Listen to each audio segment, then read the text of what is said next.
Oi, eu sou a Grazi e esse é o 15 Minutos com a Bíblia. Hoje começaremos pelo capítulo 6 de Números, as regulamentações do voto de Nazireu. O Senhor disse ainda a Moisés: Diga o seguinte aos israelitas: se um homem ou uma mulher fizer um voto especial, um voto de separação para o Senhor como Nazireu, terá que se abster de vinho e de outras bebidas fermentadas, e não poderá beber vinagre feito de vinho ou de outra bebida fermentada. Não poderá beber suco de uva, nem comer uvas, nem passas. Enquanto for nazireu, não poderá comer nada que venha da videira, nem mesmo as sementes ou as cascas. Durante todo o período de seu voto de separação, nenhuma lâmina será usada em sua cabeça. Até que termine o período de sua separação para o Senhor, ele estará consagrado e deixará crescer o cabelo de sua cabeça. Durante todo o período de sua separação para o Senhor, não poderá aproximar-se de um cadáver. Mesmo que o seu próprio pai, ou mãe, ou irmã, ou irmão morra, ele não poderá tornar-se impuro por causa deles, pois traz sobre a cabeça o símbolo de sua separação para Deus. Durante todo o período de sua separação, estará consagrado ao Senhor. O voto de Nazireu ou nazireado era um ato voluntário de consagração ao Senhor por um determinado período. Ele envolvia algumas renúncias, como não consumir nada que tivesse origem na videira e nem comer algo impuro. Não se poderia cortar o cabelo e nem tocar em cadáver. Mais adiante na Bíblia, conheceremos alguns nazireus famosos, como o profeta Samuel e Sansão, que foram consagrados por toda a vida. Samuel foi consagrado por sua mãe, quando ela pediu ao Senhor que lhe desse um filho. Já Sansão foi escolhido pelo próprio Deus. Foi um anjo do Senhor que apareceu à sua mãe e a orientou a criar o menino como nazireu.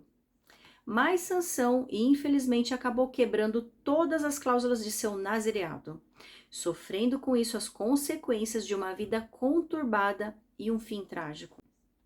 Versículo 9.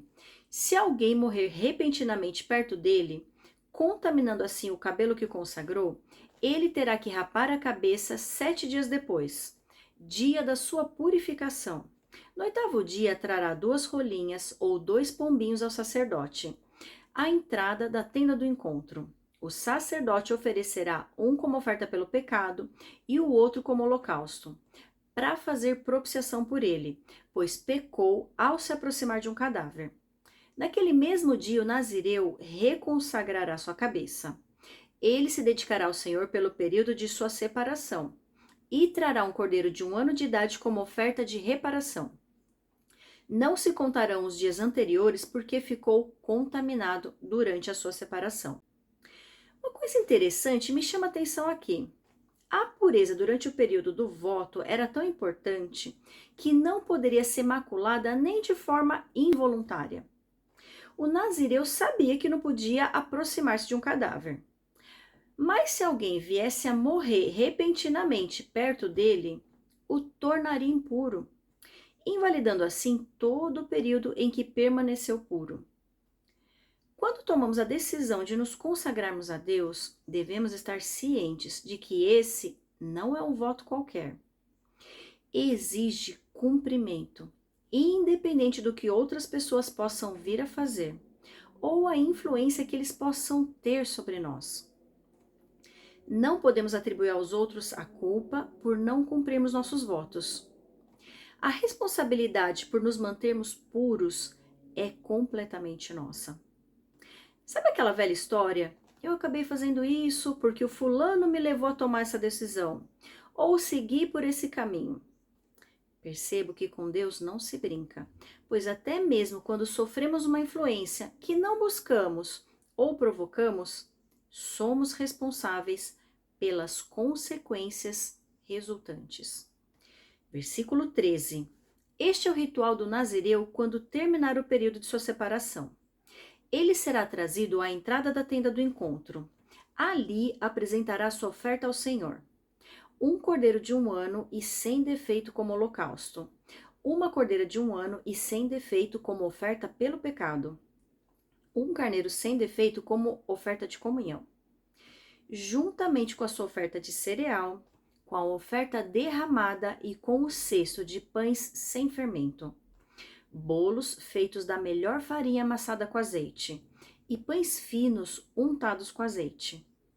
O sacerdote os apresentará ao Senhor e oferecerá o sacrifício pelo pecado e o holocausto. Apresentará o cesto de pães sem fermento e oferecerá o cordeiro como sacrifício de comunhão ao Senhor, juntamente com a oferta de cereal e a oferta derramada. Em seguida, à entrada da tenda do encontro, o nazireu rapará o cabelo que consagrou e o jogará no fogo que está embaixo do sacrifício da oferta de comunhão.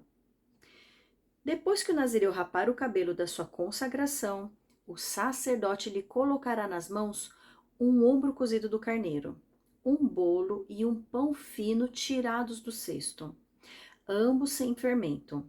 O sacerdote os moverá perante o Senhor como gesto ritual de apresentação.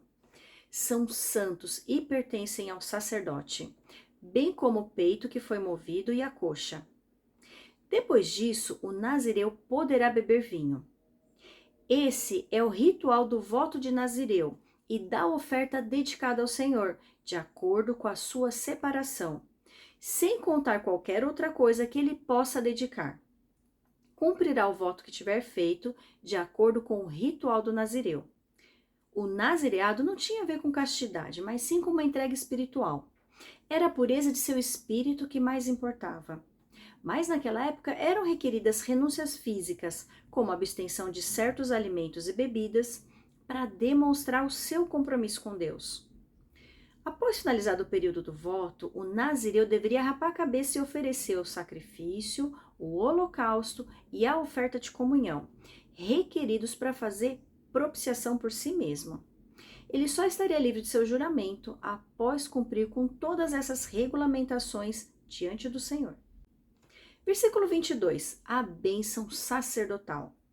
O Senhor disse a Moisés: diga a Arão e a seus filhos, assim vocês abençoarão os israelitas.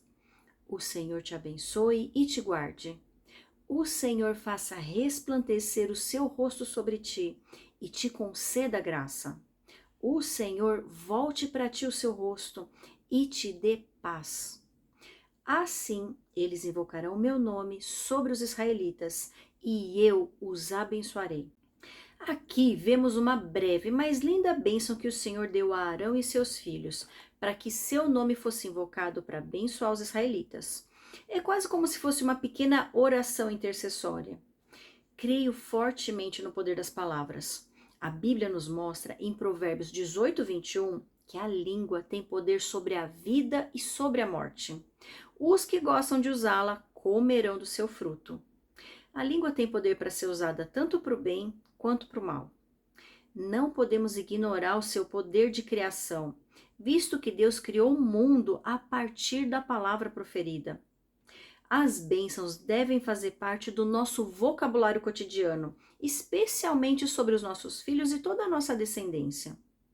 E por outro lado, as maldições também têm um peso muito grande quando saem da nossa boca.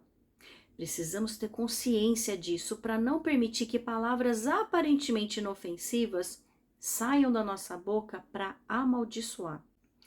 É interessante que a Bíblia mencione essa bênção sacerdotal logo após a regulamentação do voto de Nazireu.